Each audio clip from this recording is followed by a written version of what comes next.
Chers Belges, chers amis de la Belgique, bienvenue dans le De Gros Podcast. C'est le podcast qui a grandi les petits Belges. Aujourd'hui, nous avons le plaisir d'accueillir Fabrice Brion, qui est le CEO 2025 de Belgique et qui a créé et fondé la compagnie iCare. iCare fait en sorte que les machines envoient des signaux aux utilisateurs de quand ils doivent être rechangés. Et c'est très important dans l'industrie et dans le futur de l'industrie prédictive. Cher Fabrice, bienvenue dans le De Gros Podcast. J'ai une première question. C'est quoi la Belgique pour toi ? C'est une bonne question. Je dirais d'abord, je me sens fondamentalement européen. C'est une chose. Parce que je pense que la Belgique toute seule, elle est trop petite pour faire face à tous les défis qui sont en face de nous dans le monde qui change. Après, européen, je me sens, oui, fondamentalement belge avant d'être wallon, flamand, bruxellois, etc. Donc ça, c'est important. Et je dirais que la Belgique, ouais, c'est vraiment un peu comme Magritte, ou je le dirais autrement, c'est un ado. Un ado. Ça veut dire qu'en Belgique, on a des trucs fantastiques. Et après, c'est un pays consternant pour une série d'autres. Et finalement, on est bien comme ça parce qu'on est très fiers des trucs fantastiques. Et à côté, parfois, on est un peu fâché, un peu énervé sur des trucs qui sont complètement consternants. Qu'est-ce que tu trouves magnifique à la Belgique ? Il y a notre culture, notre manière de faire, cette belgitude, ce fait qu'on est souvent quand même très bon dans les domaines qui sont dans les domaines de prédilection, tout en se prenant pas au sérieux, le second degré. Ouais, tout ça c'est pas mal. Nos Diables Rouges, on a une très bonne équipe de foot, on a le meilleur circuit de Formule 1 du monde. On doit être fier pour un petit pays de 10 millions d'habitants d'avoir tout ce qu'on a. Et après, à côté de ça, c'est vrai qu'il y a parfois des défis organisationnels ou administratifs qui font un peu peur, quoi. On va en parler dans ce podcast, des défis aussi pour créer une entreprise. Mais j'ai envie de reparler tu disais européen, belge, mais tu viens du Hainaut, tu viens de Mons. Est-ce que tu peux un peu nous expliquer comment était ta jeunesse à Mons ? Moi, ma maman était prof d'économie, mon papa était garagiste, et donc, je dirais, on était une famille normale. Et puis, j'ai été dans une école secondaire tout près de Mons, juste en face de là où enseignait ma maman. Et puis, c'est là que j'ai rencontré beaucoup de gens encore avec qui je travaille aujourd'hui, des amis. On est 5 amis à se connaître depuis le collège. Et c'est là aussi que j'ai rencontré mon associé Arnaud Stevenard, avec qui on a créé iCare en 2004. Puis après ça, je suis allé dans une haute école pour faire des études à l'époque d'ingénieur industriel en mécanique. Et c'est là, en faisant mon mémoire, que j'ai découvert le monde fabuleux de la maintenance prédictive, et j'ai plus rien fait d'autre depuis les 25 dernières années. Et tu as écrit sur quoi ton mémoire ?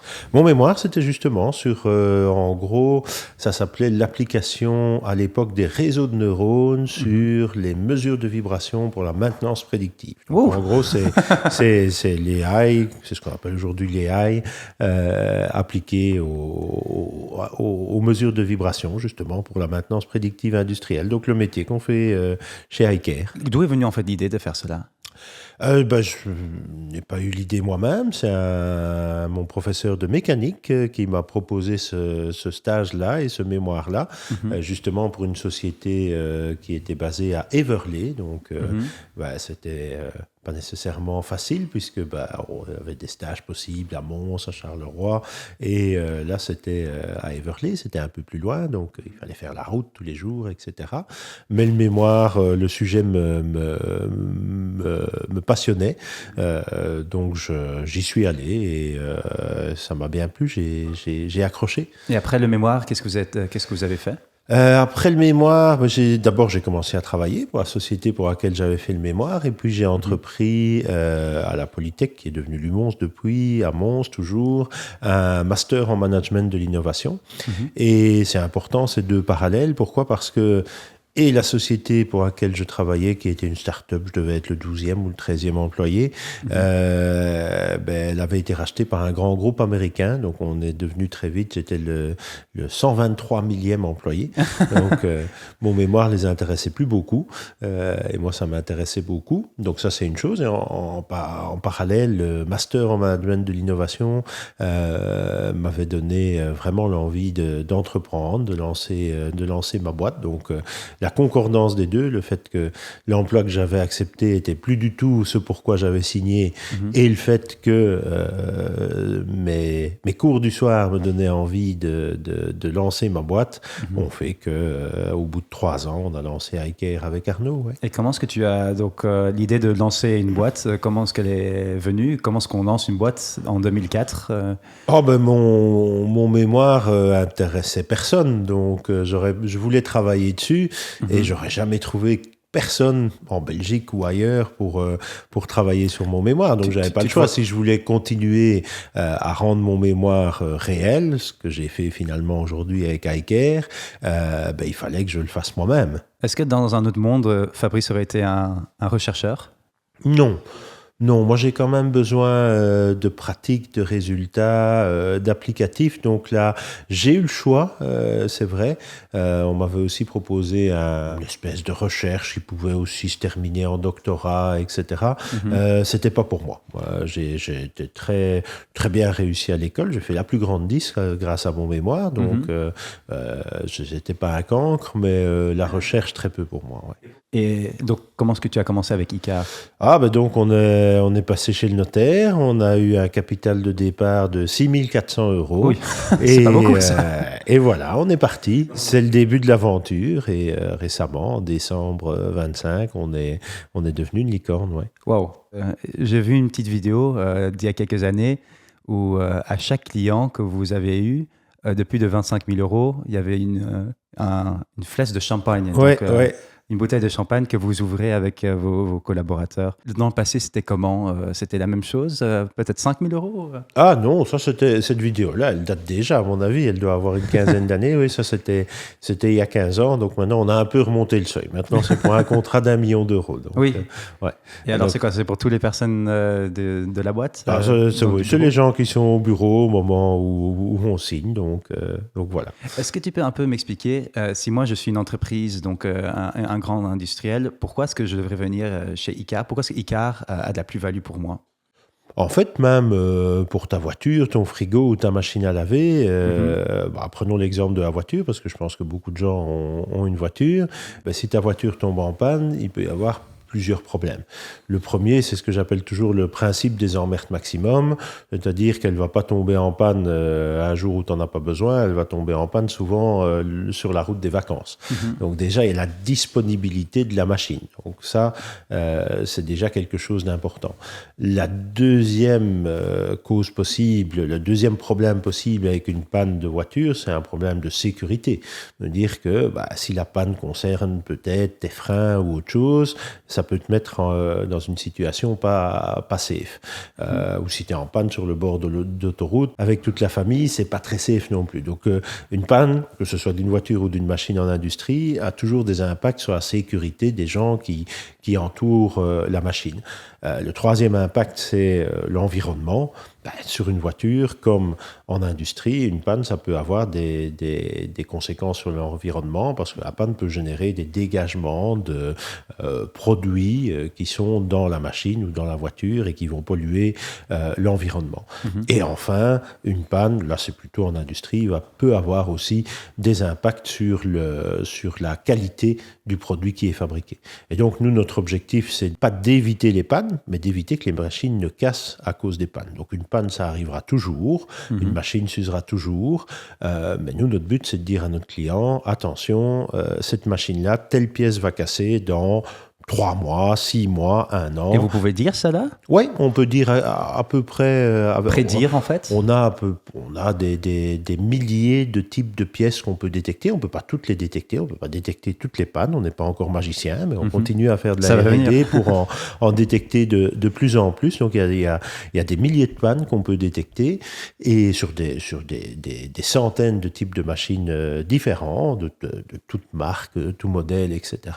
Et souvent, on peut les détecter plusieurs mois, voire même parfois plusieurs années à l'avance. Ouais. Et comment est-ce que ça fonctionne en fait? Parce que est-ce que tu as tout le temps quelqu'un qui va directement à la... Enfin, j'ai quelque chose, s'il y a quelqu'un du Vietnam qui vient et qui dit Fabrice, j'ai besoin de ton aide, on a quelques machines. Est-ce que tu envoies quelqu'un ou bien est-ce que tu envoies un produit?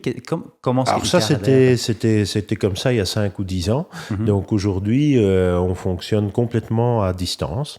Ça veut dire quoi? Ça veut dire qu'on a 4 grandes technologies. La première grande technologie, c'est l'IoT, donc c'est le capteur qui a toute une intelligence embarquée et qu'on va placer sur la machine. Ça, c'est le client qui peut l'installer lui-même sur la machine.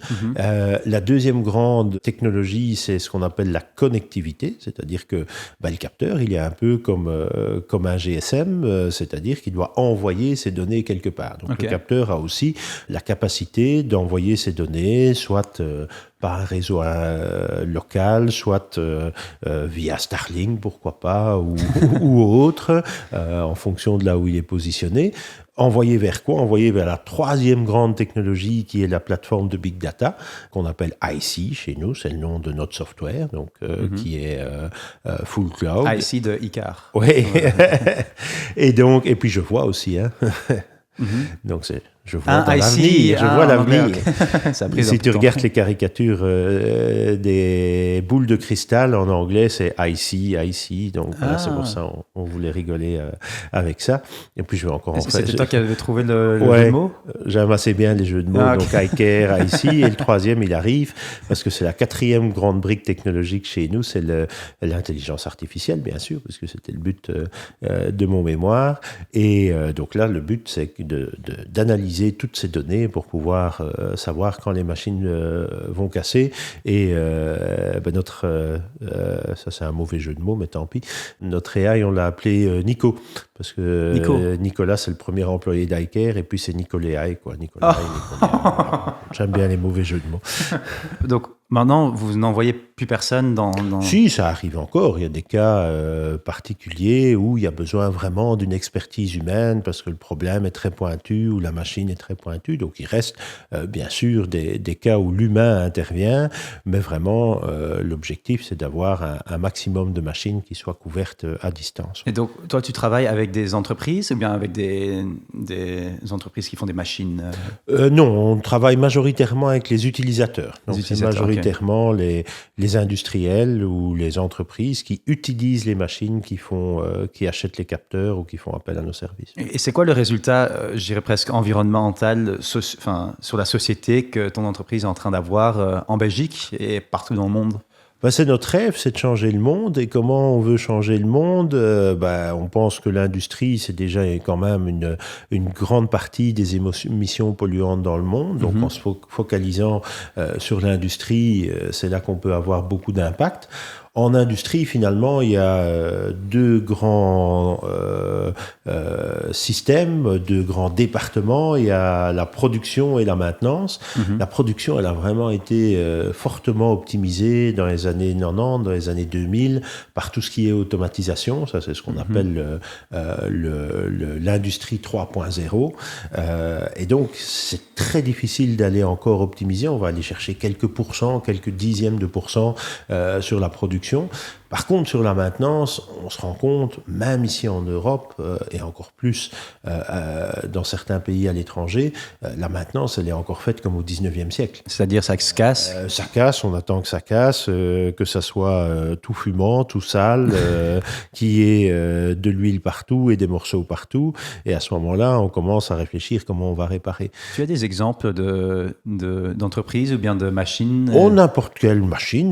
Je pense qu'une des machines machine qui est la plus facile pour n'importe quelle personne, c'est une éolienne, par exemple. Donc, on travaille beaucoup sur les éoliennes parce que forcément, il faut prévoir très longtemps à l'avance la maintenance d'une éolienne. Elle est souvent au milieu de nulle part, encore plus quand elle est en mer. Et quand c'est en mer, alors c'est le capteur, le côté capteur qui alors dit attention, il y a un problème, il y a trop de vent ou un truc comme ça ou... Pas trop de vent, donc ça c'est le process, mais nous on va dire il faut remplacer telle pièce sur toute la mécanique ou toute l'électronique de l'éolienne. Mais est-ce que c'est alors que ICAR peut voir dans la machine et directement dire attention, ici, ce bout-là doit... Alors, pas voir directement, hein, on n'a pas, c'est pas une caméra, mais c'est une bonne analogie, oui, on peut dire cette pièce-là est en train de casser, par exemple, je sais pas si tu vois ce que c'est qu'un engrenage, donc deux roues dentées qui vont s'engrainer, ça, il y a ça dans toutes les éoliennes, on peut voir s'il y a une dent qui est fissurée ou une dent qui est cassée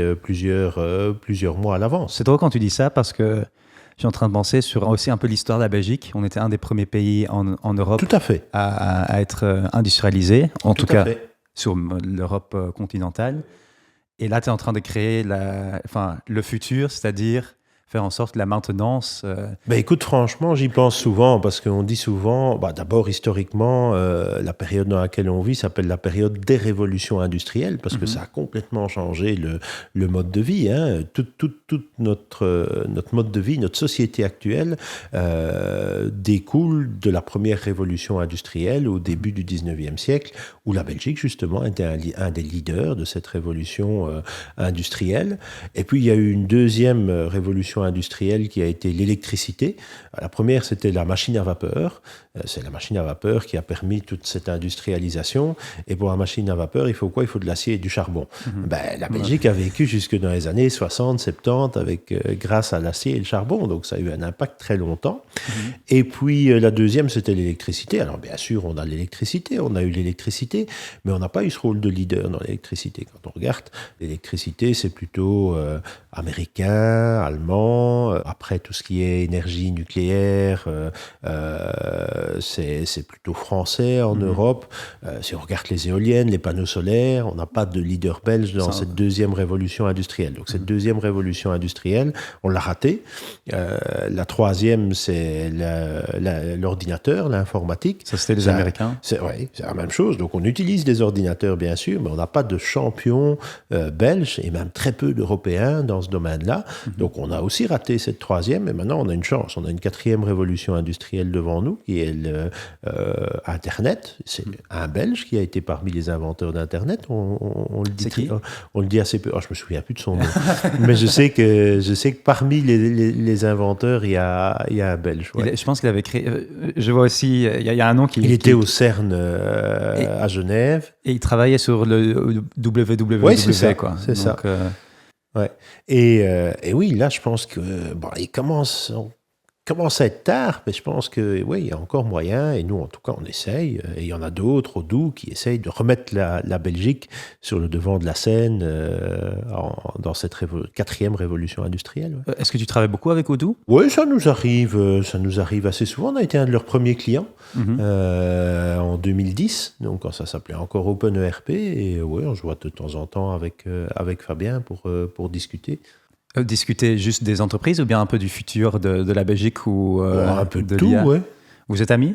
Non, j'irai pas jusqu'à amis, mais on s'entend bien. Ouais. Ok. Je vais revenir en arrière parce que je trouvais ça très beau quand tu disais j'ai l'impression de faire quelque chose pour ma région, pour la Belgique. Je veux dire, pendant toutes les dernières 50 années, en Wallonie, de Mons jusqu'à Liège, ce bassin industriel qui était, je veux dire, le moteur économique de la Belgique, mais aussi de l'Europe, un peu croulé. Et c'est aussi quelque chose qu'on dit souvent. Je veux dire, moi, j'habite en Flandre. Il y a beaucoup de Flamands qui disent oui, c'est dommage de voir que les francophones, il y a rien qui se passe en Wallonie. Et est-ce que j'ai l'impression que tu es en train de prouver le contraire, que justement, il y a un futur en Wallonie, un futur pour la Belgique industrielle en Wallonie? Ah, je pense, mais je suis d'accord avec ce que peuvent penser nos voisins et amis flamands, parce que, en fait, le gros problème, il est derrière nous, et il est loin derrière nous. C'est d'abord que on a terminé cette première révolution industrielle dans les années 60-70, donc on a fermé toutes les usines, en tout cas à Mons, tous les charbonnages, toutes les usines liées à la sidérurgie. Tout a été fermé sans rien prévoir derrière. Si on regarde, c'est peut-être pas le moment, mais on regarde le Moyen-Orient. Le Moyen-Orient, c'est le pétrole. Tous les pays dans le Moyen-Orient investissent pour l'après-pétrole. Oui. Donc partout, quand on sent que quelque chose va se terminer, on investit pour l'après.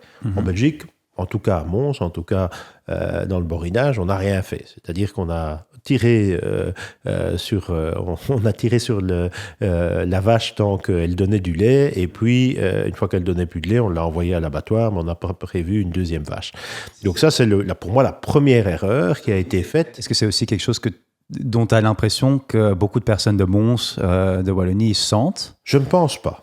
Je ne pense pas, mais moi j'aime bien l'histoire, j'aime bien lire, donc j'ai lu beaucoup de livres, y compris de l'époque, qui expliquaient ce qui se passait, et c'est vraiment ça. On a tiré jusqu'au bout sur le charbon, et puis quand c'était plus rentable de l'exploiter, parce que justement il était remplacé par le pétrole, parce que le transport fluvial qui permettait d'exporter le charbon était remplacé par le transport routier, donc c'était plus un avantage d'avoir de quoi le transporter. On a simplement tout fermé sans penser à ce qu'on sait. Donc pour moi, ça c'est la première erreur, c'est qu'on n'a pas pensé à la reconversion. Donc ça c'est une erreur plus globale, plus industrielle, plus stratégique qui a eu lieu dans les années 60. La deuxième erreur, c'est que à Mons, on a commencé à penser à la reconversion, je pense, dans les années 90. Donc ça veut dire que pendant 30 ans, on s'est dit, ça ne marche plus, c'est fermé, et c'est bien comme ça. Oui. Donc première erreur, pas de plan stratégique pour sortir du charbon et de l'acier. Deuxième erreur, pendant 30 ans, le statu quo. Et donc, c'est vraiment au cours des années 90 on a senti, même en tant que Montois, qu'il y a eu vraiment des politiques pour relancer la région, des stratégies, etc. Parce que tu étais étudiant dans les années 90. Est-ce que tu le sentais toi-même qu'il y avait des choses qui étaient en train de se mettre en place? Oui, tout à fait. Oui. Donc ça, je pense que ça a vraiment commencé à se redévelopper, à redémarrer dans les années 90. Donc on a eu 30 ans d'inertie, et maintenant, on est seulement en train de vaincre ces 30 ans d'inertie, parce que forcément, pour repartir après 30 ans d'inertie, c'est pas facile, quoi. Et tu as l'impression que, je veux dire, pas juste pour Icare, mais pour Odoo ou d'autres nouvelles, est-ce qu'il va y avoir d'autres unicornes? Oui, je pense. Par exemple, je veux dire, non, il y a Aerospace Lab qui est en bonne voie pour le devenir. Il y a Tracis, l'entreprise de l'année cette année, qui est aussi en bonne voie pour le devenir. Donc je pense qu'il y en a quelques-unes dans le pipe qui suivent. Ouais. Et ça te donne quoi comme ressenti d'être le deuxième, en tout cas en Wallonie, ou bien je pense qu'on est 6 unicornes en Belgique? Il y en a 6 en Belgique, deuxième en Wallonie, sauf erreur de ma part, il y en a une des 6 qui a déjà été vendue, donc on ne compte plus vraiment, on n'est plus que 5, je pense. Quand tu dis ça, est-ce que c'est parce que toi tu comptes aller à la bourse un jour ou... Oui, parce que je pense que c'est, en tout cas dans notre cas, et c'est pas le cas pour tout le monde, mais je pense que dans notre cas,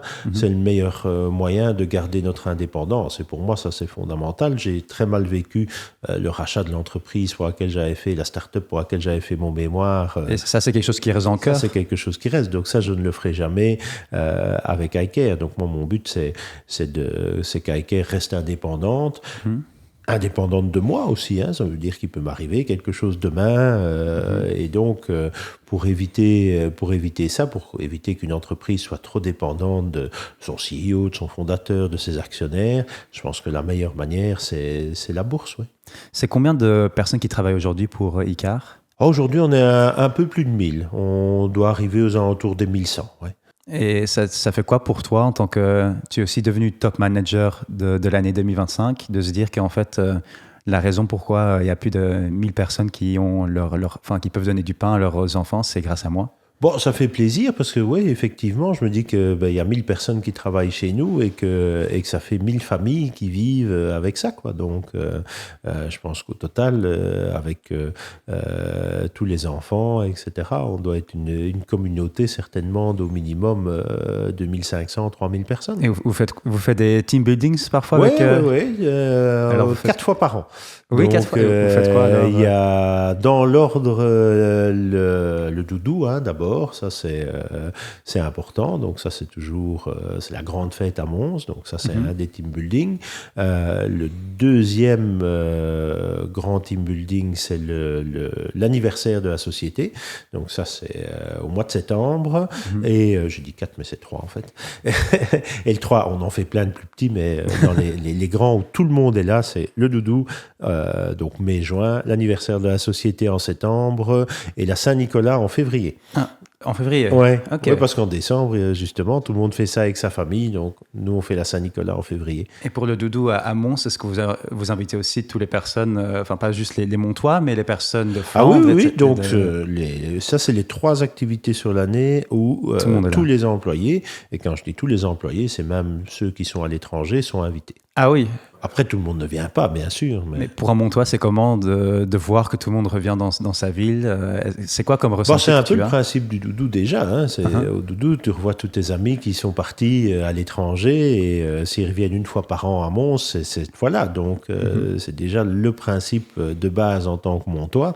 Et donc, encore plus pour iCare, ça fait plaisir de voir tous ses collègues qu'on voit parfois qu'une seule fois par an. Petite question aussi. Je trouvais ça intéressant quand tu parlais... un peu la Belgique en soi, et un peu donc dans le passé, mais aussi le futur. Ma question est sur les plans gouvernementaux. Est-ce que tu vois des approches sur la technologie, sur l'IA, qui sont bien implantées dans ce gouvernement ou bien dans d'autres gouvernements à côté, dans d'autres pays? Je répondrai en 3 parties. Okay. La première partie, c'est que je pense que notre gouvernement fait un très bon travail pour le moment. Donc ça, je pense que c'est une bonne chose. La deuxième partie, c'est que je pense que l'UE en général, l'Europe en général, manque totalement de vision. Désolé, il y a mon GSM qui sonne. Ça sera pour les bêtisiers. Donc l'UE, l'Europe en général, manque complètement de vision par rapport à la tech et par rapport à la révolution qu'on est en train de vivre. Et troisièmement, malheureusement, notre gouvernement, parce qu'il y a beaucoup de travail sur d'autres points qui fait très bien, et parce qu'on est en Europe qui n'a aucune vision, je pense n'a pas encore de plan clair par rapport au développement de la tech et à l'attractivité de la Belgique pour les entreprises tech. Est-ce que pour toi, l'industrie, c'est le futur de la tech? Pour moi, c'est 3 choses différentes et les 3 sont importantes. On parle toujours d'économie primaire, de secondaire et de tertiaire. On a besoin d'une économie primaire forte, donc d'une agriculture, d'agroalimentaire qui soit forte et qui soit saine.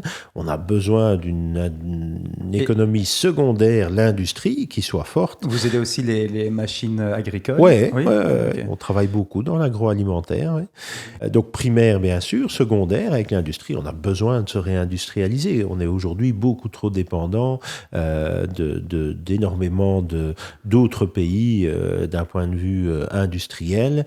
Et on voit... Fabrice, si maintenant tu es, j'ai quelque chose, le ministre, le roi de la Belgique qui peut faire cela, qu'est-ce que la Belgique devrait faire pour se réindustrialiser? Bon, pour moi, d'abord, je le redis, et c'est pour ça que je disais je suis européen avant d'être belge, ça doit être au niveau européen. Mais je pense justement que la Belgique a une longue tradition européenne, elle est écoutée en Europe, et c'est d'ailleurs ce qui est en train d'être fait. Hein. Il y a eu le sommet d'Anvers il y a quelques semaines, et donc je pense qu'on doit porter cette voie de la réindustrialisation, et derrière ça, la troisième type d'économie, c'est l'économie tertiaire, et c'est là que vient la tech. Donc pour moi, oui, on ne doit pas tout miser sur un type d'industrie ou un autre, mais on a besoin d'être plus fort et plus sain sur le primaire, plus fort sur le secondaire, et de commencer sérieusement la tech pour renforcer le tertiaire. Et tu vois un futur pour l'IA dans la Belgique? Alors là, je ne parle pas juste de l'IA générative, comme on voit aujourd'hui un peu partout sur les réseaux sociaux aussi,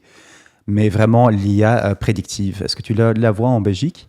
Ah ben pourquoi pas, je pense qu'il y a tout un écosystème. Nous, notre métier, c'est de prédire les pannes des machines, mais il y a plein de choses qu'on peut prédire. Donc, comme il y a aujourd'hui un écosystème sur la biopharma, les biosciences en Belgique, avec plein d'entreprises qui se sont lancées sur les 20-30 dernières années, pourrait très bien y avoir dans 5 ans, dans 10 ans, dans 20 ans, tout un écosystème autour de la prédiction. Ouais. Il y a un économiste américain assez célèbre, qui n'est pas encore prix Nobel, qui le sera peut-être un jour, qui s'appelle Porter. Et dans les théories de Porter, pour pouvoir développer un secteur technologique, il faut que ça se fasse à partir d'un champion local. Donc ça veut dire qu'on ne peut pas se dire demain, on va dire que Overace, ça devient the place to be pour la fabrication de voitures électriques. Pourquoi? Parce qu'il n'y a pas de fabricant de voitures électriques à Overace, donc on ne sait pas comment... On en vend, mais... C'est ça. Mais donc, tu vois ce que je veux dire. Ça, c'est la base, c'est dire qu'on ne peut pas décréter du jour au lendemain qu'on devient une région active dans un secteur si on n'a pas déjà un leader mondial de ce secteur qui est présent. Pas rien que pour lui, mais pour tout ce que ça implique, pour les formations, pour l'éducation, pour le personnel disponible, etc. Et donc, oui, nous, on est là, et donc, si on peut participer à l'émergence d'autres entreprises actives dans la prédiction, c'est avec plaisir. Ouais. Tu as lancé Icar. Ouais. Tu as mis toute ton ambition là-dedans. Est-ce que tu penses qu'un jour, tu vas créer une autre entreprise? Non, ça, j'étais pas d'accord avec Fabien de chez Odoo quand il a dit, moi, c'est que Odoo et ça sert à rien de faire autre chose. Et la meilleure chose que je peux faire pour la Wallonie et la Belgique, c'est Odoo.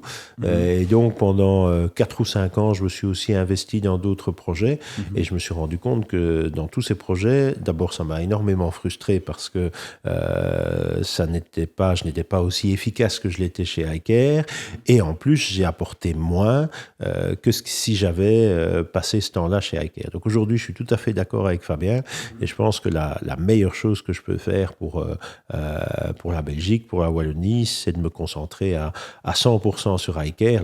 La probabilité que je puisse recréer une deuxième licorne, allez, soyons pragmatiques, la probabilité qu'iCare soit une double licorne, elle est quasi de 100%.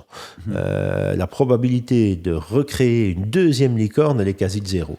Donc, ma plus belle manière de recréer de nouveau 1 milliard de valeur pour la région, c'est de continuer chez iCare. Qu'est-ce que ça vous fait maintenant de se dire, vraiment, maintenant, j'ai créé un empire quoi, dans le monde de la tech, dans le monde de l'industrie? Bon, on y fait toujours attention. Ça veut dire qu'un euro, c'est un euro et il ne faut pas dépenser sans compter. Il faut toujours se remettre en question aussi. Ça, je pense que c'est fondamental. Si tu ne te remets pas toujours en question, surtout dans la tech, tu es vite dépassé. On l'a vu, des grandes sociétés comme Microsoft, comme Apple à un certain moment. BlackBerry aussi. BlackBerry, on l'a vu négativement.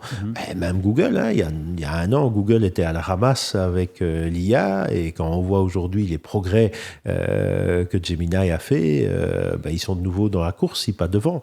Donc, ils ont su se remettre en question. S'ils étaient restés sans s'être remis en question, je pense qu'ils auraient pu en mourir.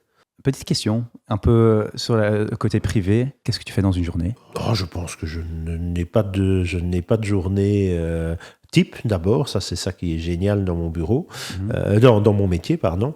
Je me lève tôt, je me lève à 6h du matin, j'habite à 5 minutes du bureau, donc je suis vite au bureau aussi, mais après il n'y a vraiment pas de journée type, il y a des journées qui sont au bureau, il y a des journées avec plusieurs rendez-vous à l'extérieur, il y a parfois des semaines complètes à l'étranger, donc journée, pas de routine. Je ne supporterais pas un boulot dans lequel il y a de la routine. Et est-ce que tu penses que ça fait aussi ta force comparée, donc pour revenir sur 2025, tu es devenu le CEO de l'année. Est-ce que c'est peut-être ta façon d'être, ok, je me lève à 6h du matin et puis tout peut se passer? Je dirais qu'il y a 2 choses, je pense, qui ont fait la différence pour ce concours du manager de l'année. La première, c'est vraiment l'année 2025. Pour iCare, c'était un peu les 12 travaux d'Hercule, quoi. On a eu quasi chaque mois un projet qui pouvait prendre 1 an à lui seul. Et ça aurait pu nous tuer si on avait raté. Et on a réussi les 12. Donc déjà, on est assez fiers de se dire, tiens, oui, on a fait quasi chaque mois un truc exceptionnel. Donc l'année 2026 sera un peu plus calme que l'année 2025, heureusement ou malheureusement. Ça, c'est la première chose. Et puis sur 2025, j'ai aussi énormément délégué. Je dis, j'aime pas la routine, et donc souvent, j'explique que tous les 4 à 5 ans, mon boulot change complètement. Et quand je dis que mon boulot change complètement, mon boulot, il doit toujours être fait dans la boîte. Donc, si moi, j'ai complètement changé de boulot, ça veut dire qu'il y a d'autres gens qui doivent faire le boulot que je faisais il y a 4 ou 5 ans.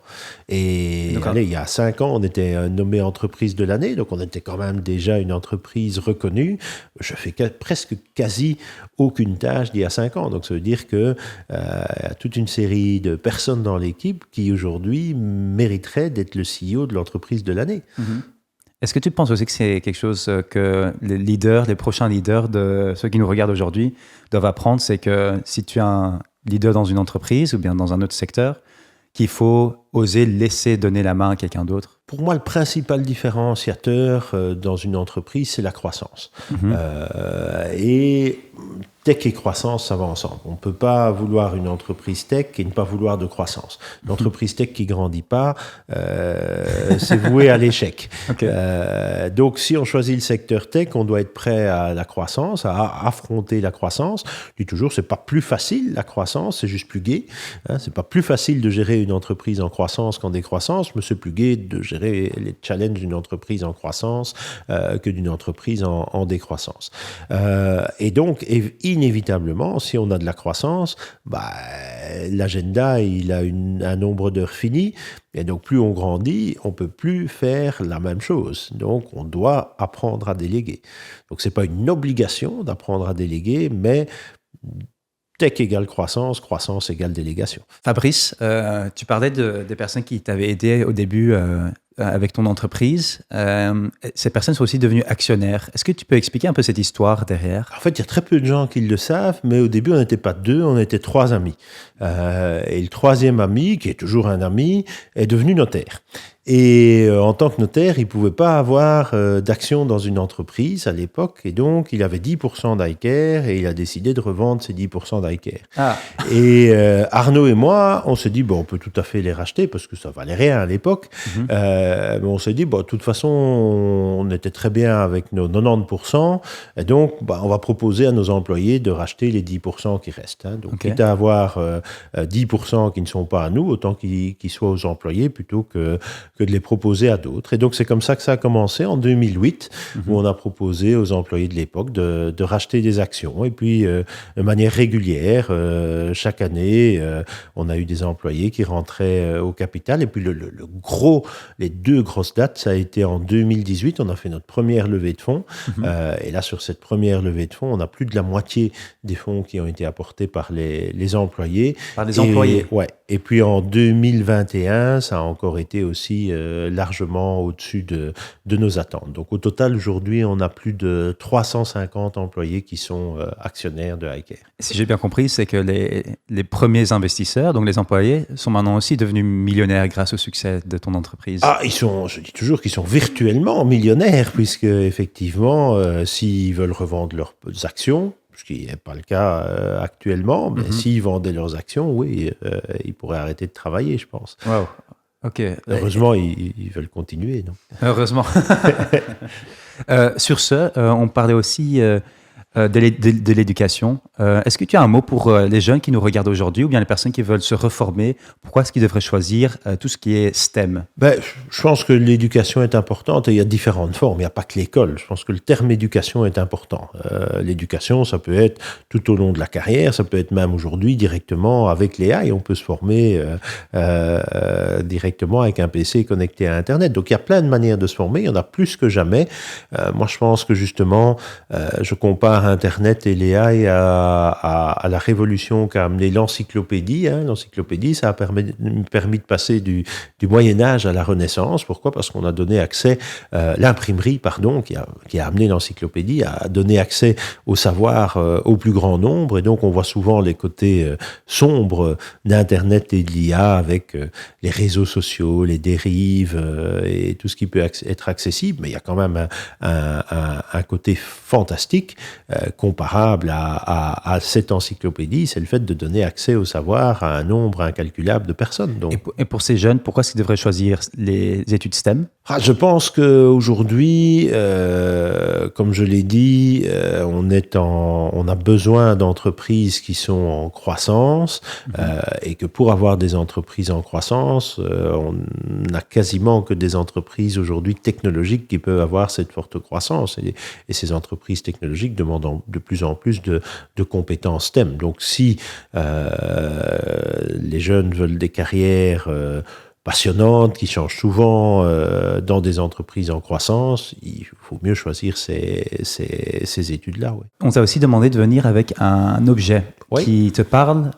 Est-ce que tu peux nous montrer cet objet et un peu expliquer l'histoire qui est derrière cet objet ? Donc, c'est un de nos capteurs, justement, et j'en suis assez fier pour au minimum 3 raisons. La première, c'est que c'est 100% fabriqué à Mons. Donc, est-ce que je peux l'avoir en main ? Merci. S'il te plaît.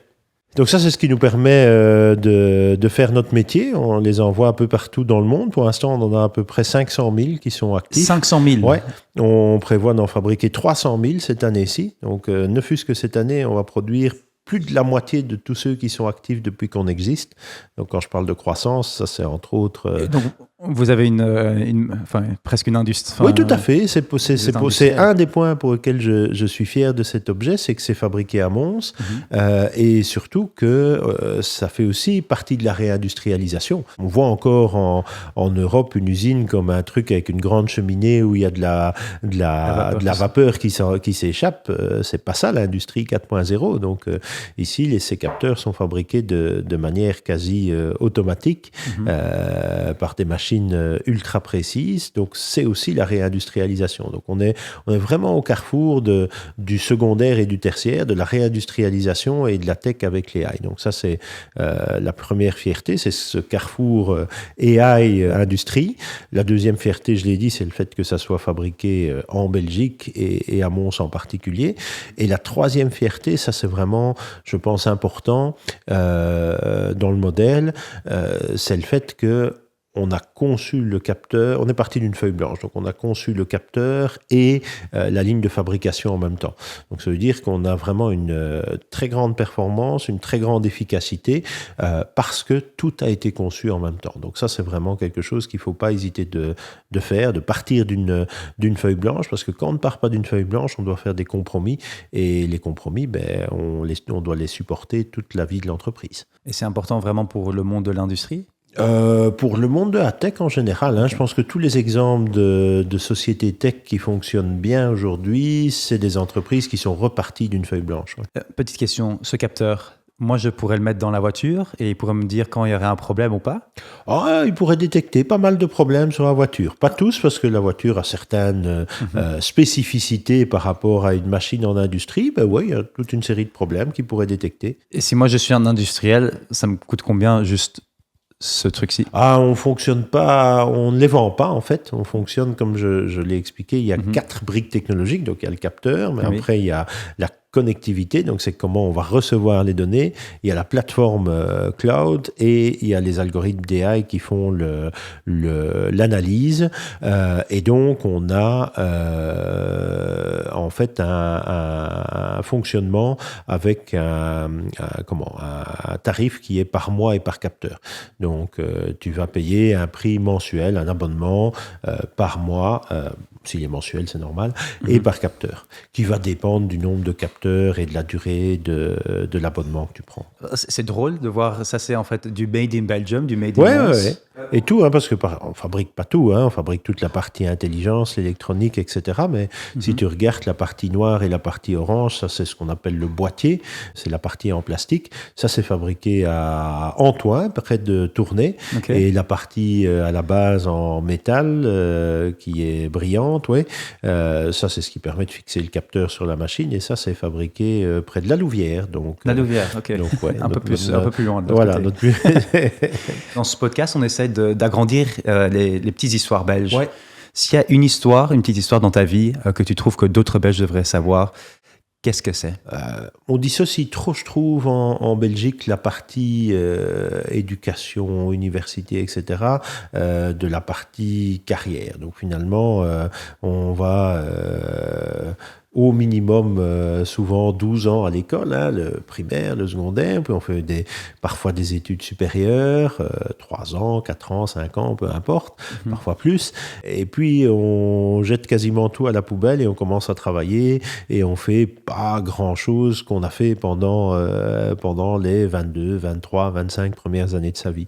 Et moi, c'est tout à fait l'inverse. Il y a vraiment la continuité. Ici, ça va faire 25 ans que je travaille dans le domaine, et avant ça, quand j'ai commencé, j'avais donc 22 ans. Il n'y a pas eu de disruption entre les deux. Et je pense que c'est ça qui m'a donné qui donne à iCare son avantage, c'est cette continuité. C'est le fait de finalement faire un lien entre l'académique, donc tout ce qui est capacité d'innovation, technologie, etc., et l'entrepreneuriat, donc tout ce qui est capacité de gestion d'entreprise, de leadership, de sales and marketing, etc. Donc souvent on oppose les deux, c'est-à-dire que on dit oui, la technologie, mais alors moi je suis fort en technologie, c'est pas moi, je ne suis pas là pour vendre, ou à l'inverse, je vends n'importe quoi, mais la technologie je m'en fous. Je pense que le monde d'aujourd'hui et encore plus celui de demain, et c'est vraiment l'alliance des deux, c'est l'alliance de l'innovation et de l'entrepreneuriat. Sur cette question-là, tu vois où iCare dans 5, 10 ou peut-être 20 ans? Écoute, nous, notre but, c'est de multiplier notre taille par 10 sur les 10 prochaines années. Donc, j'espère qu'on se revoit dans 10 ans et que tu me demandes d'expliquer comment on a fait pour multiplier iCare par 10. Hein. Fabrice, on va faire ça alors. On prend note. Merci beaucoup d'être venu aujourd'hui. Et merci. Je trouve que c'est beau de voir cette ambition pour pour Mons, pour la Belgique, pour l'Europe. Merci beaucoup d'être venu aujourd'hui. Merci à toi.